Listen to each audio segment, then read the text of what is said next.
Olá, amigos. Estamos novamente aqui para mais uma aula de PJ Calc, Sistema de Cálculo Trabalhista. Nesta aula, nós vamos falar a respeito de saldo de salário. O que é o saldo de salário? É aquele valor do último salário, vejam, o último salário que o empregado não recebeu do empregador, ou não foi efetuado o pagamento na rescisão contratual, ou não foi feita uma rescisão contratual, vamos dizer assim, né? E ele não fez o pagamento daquele último salário. No nosso caso aqui, o nosso modelo, ele trabalhou somente 10 dias, né? Correto? Então, vamos entrar aqui nas ocorrências e alterar algumas ocorrências com relação ao salário do empregado. O salário do empregado, efetivamente, é o salário pago e a gratificação de função, porque o salário devido, como nós fizemos numa das aulas anteriores, é somente para calcular a diferença salarial, correto? Então, nós temos que alterar aqui esses dois. Vamos, então, no salário pago para ver o que nós precisamos alterar inicialmente. Vejam, o salário pago significa que ele efetuou o pagamento, correto? Se nós estamos calculando uma verba que se chama saldo de salário, então não houve o pagamento, daquele salário daquele mês, ou daquele finalzinho de contrato. Tá? Então, esse salário pago não aconteceu no último mês. Certo? O que nós fazemos então? Se não aconteceu, não houve as incidências, não houve recolhimentos de INSS, FGTS, esse tipo de coisa. Então nós temos que vir aqui e desmarcar tanto a incidência quanto o recolhimento dessas verbas aqui. Aí vocês vão dizer assim, Roberto, mas há incidência do FGTS. Sim, há incidência, mas como nós vamos calcular essa verba, lá na verba, eu vou mostrar para vocês que lá está calculando já também, ele está lançando a incidência desse FGTS e Previdência, tá ok? Já a gente vai lá. Vamos em salvar. Tá? Qual a outra verba que nós também temos que alterar? A gratificação de função, afinal de contas, ele também não recebeu gratificação de função no último mês trabalhado. Então, neste caso, nós estamos alterando, vejam, nós estamos alterando posteriormente porque nós estamos fazendo um exercício, correto? Então, nós vamos desmarcar aqui a incidência e o recolhimento, tendo em vista que o empregado sequer recebeu este valor ainda, né? Ele não recebeu, nós estamos pleiteando exatamente isso e estamos calculando exatamente isso. Então, nós vamos salvar ela aqui. Bom, definido isso, o salário devido, como eu disse, nós não vamos mexer, porque aqui é só uma base para calcular a diferença salarial. Aí nós vamos em verbas. Tá? Aqui nas verbas eu vou mostrar para vocês, então, por que nós tiramos aquela incidência lá. Eu vou ocultar aqui os reflexos, então nós temos somente a diferença salarial. Vejam que nós calculamos uma diferença salarial. Essa diferença salarial também vai ser paga como salário devido, saldo de salário, que é o que nós estamos buscando, correto? Bom, então nós temos que criar uma verba. Qual a verba que nós queremos? Saldo de salário. Então vamos em expresso, e aqui no final, ó, saldo de salário. Nós vamos clicar em saldo de salário e vamos salvar. O sistema traz para nós automaticamente o saldo de salário. Veja, sempre que nós lançamos esses reflexos aqui, automaticamente ele sempre vai trazer, tá ok? Então eu desmarquei aqui, depois eu marco novamente só para que ele não fique aparecendo. Então vejam só, a diferença salarial aqui, aqueles são os reflexos. O saldo de salário que nós estamos trabalhando, então, nós vamos fazer a parametrização. O que é parametrizar? Nós vamos dizer qual é esse saldo de salário que deve ser pago, correto? Então vamos entrar lá. Primeiramente, lembre-se que eu falei que nós devemos desmarcar lá em saldo de salário a parte de FGTS e contribuição social, correto? Por que motivo? Porque como aquela verba ela vai ser paga somente agora, então a incidência vai acontecer agora. Vejam, aqui ele vai incidir FGTS sobre o resultado do saldo de salário e vai incidir também a contribuição social sobre o saldo de salário. Por esse motivo eu desmarquei lá em verbas, né? Quando nós estávamos em histórico salarial, eu desmarquei aqui o FGTS e a contribuição social, porque a verba saldo de salário aqui, ela automaticamente vai calcular esse FGTS e a contribuição agora, quando da realização do pagamento, porque até então não houve pagamento, certo? Então, o primeiro passo era com relação a isso, para sanar aquela dúvida que nós excluímos. Por que nós excluímos do histórico salarial o FGTS e a contribuição social do último mês? Veja que é só do saldo de salário. Bom, agora nós temos que dizer a base de cálculo disso. Nós vamos pegar essa base de cálculo do histórico salarial, correto, ele já traz aqui para nós como é sendo do saldo salarial. E aí do histórico salarial.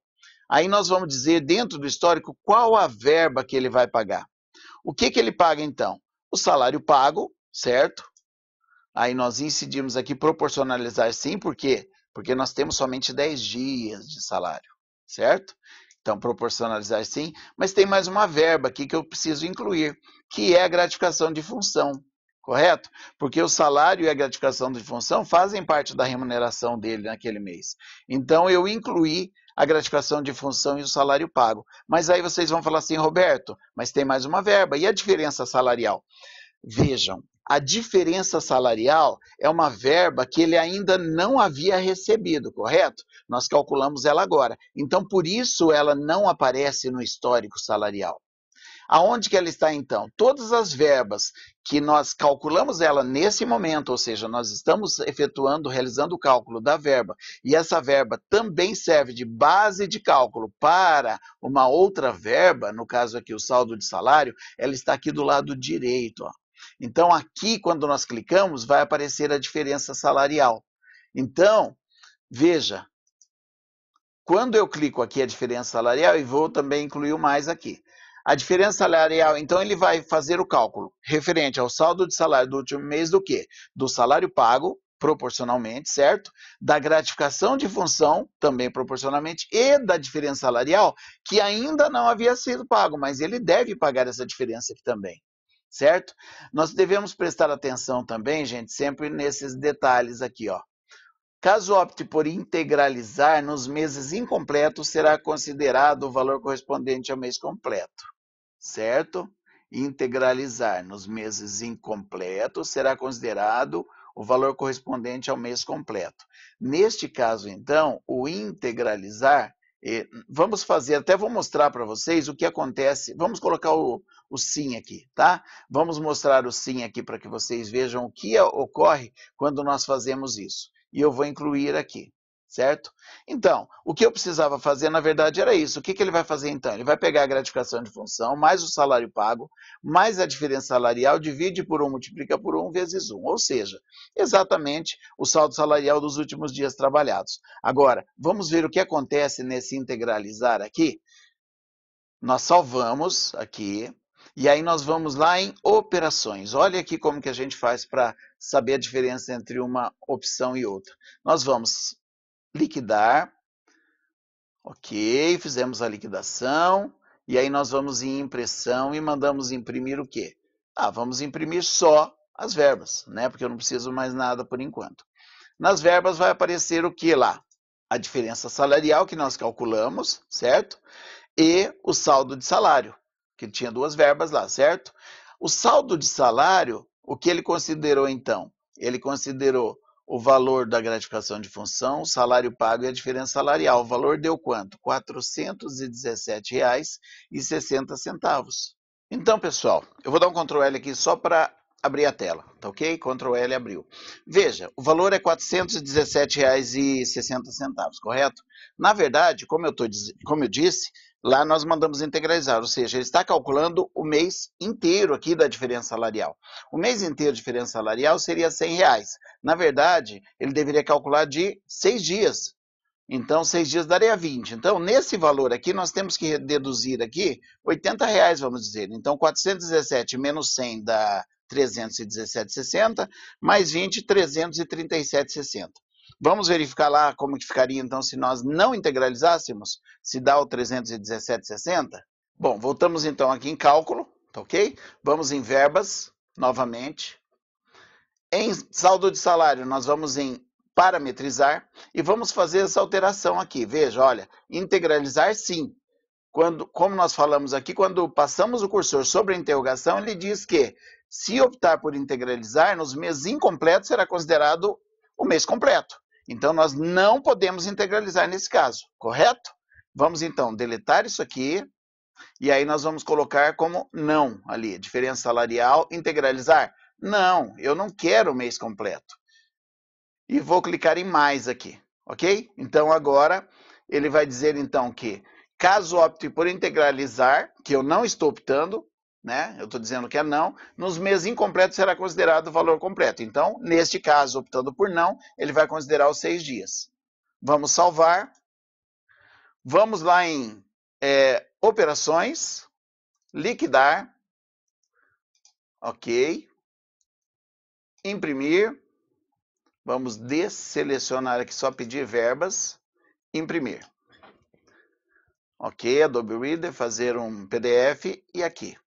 Olha aqui o valor, 337,60, ou seja, aquele 417,60 lá, que acho que era 437,60, né, que estava no anterior. Então, nós fizemos a redução agora e calculamos o valor referente a 20 dias somente. Então, o valor seria o equivalente a 317,60 se a gente não tivesse incluído o valor aqui da diferença salarial, certo? Então, sem a diferença salarial, o valor seria 317,60. Como tem mais a diferença, seria mais R$20. Então, 317,60 mais R$20 aqui, tá ok? Então, ele apareceria o valor total aqui, tá ok? Bom, gente, vejam que nós estamos fazendo por parte, esse valor aqui dos R$20, ele não deveria estar aqui. Então, nós incluímos ele aqui no saldo de salário, né? Alguém pode se perguntar, mas está repetindo aqui. Tá sim. E eu fiz isso para mostrar a diferença de os R$100 e os R$20 aqui. Efetivamente, como nós estamos pedindo diferença salarial, esse último mês aqui nós não deveríamos estar calculando aqui, ou ainda o saldo de salário a gente não incluiria. Mas eu fiz isso aqui para que nós víssemos qual é o procedimento lá para se incluir uma verba que se está calculando. Então, nós vamos aqui no cálculo, verbas, né? E parâmetros. Então, aqui é porque eu queria mostrar para vocês como é que nós incluímos aqui. Eu deixei junto lá. Lógico, se eu for fazer isso corretamente, eu teria que ou não calculo ela aqui, ou excluo ela da diferença salarial. Né? Eu poderia vir aqui em diferença salarial aqui, e nesse parâmetro aqui, em ocorrências da verba, eu vou dizer que no mês de outubro eu não quero ele. Certo? Então, no mês de outubro, e salvo. Então, não tem diferença no mês de outubro, por quê? Porque eu estou calculando essa diferença junto com o saldo de salário. Aí eu vou lá em operações, vamos novamente, liquidar. Estou fazendo um passo a passo bem explicadinho aí para que vocês entendam os motivos e por que a gente faz cada um deles, tá? Então, nós temos que prestar bastante atenção a respeito disso para que não parem dúvidas. Então, agora não vai aparecer a diferença salarial no mês de outubro, certo? Então aqui, ó, vai aparecer os R$100 aqui, o mês de outubro ele sumiu, tá? Não tem, por quê? Porque o mês de outubro nós estamos incluindo aqui, certo? Então aí, mas como que eu vou saber? Vai saber porque está escrito aqui, ó, qual é a fórmula? É a gratificação de função mais salário pago mais a diferença salarial. Então a diferença salarial está sendo paga aqui, junto com o saldo de salário. Ok? Poderia ser ao contrário? Poderia. Eu poderia deixar sem incluir ele aqui e deixar ele aqui não colocar no saldo de salário e colocar ele na diferença salarial. Resolveria também o problema. Entendido, gente? Então, com isso aqui, vamos voltar lá para o cálculo. Com isso aqui, então, a gente espera ter fechado a questão do saldo de salário. Ok? Vamos para a próxima aula, nós vamos falar sobre o salário retido, que é diferente do saldo de salário.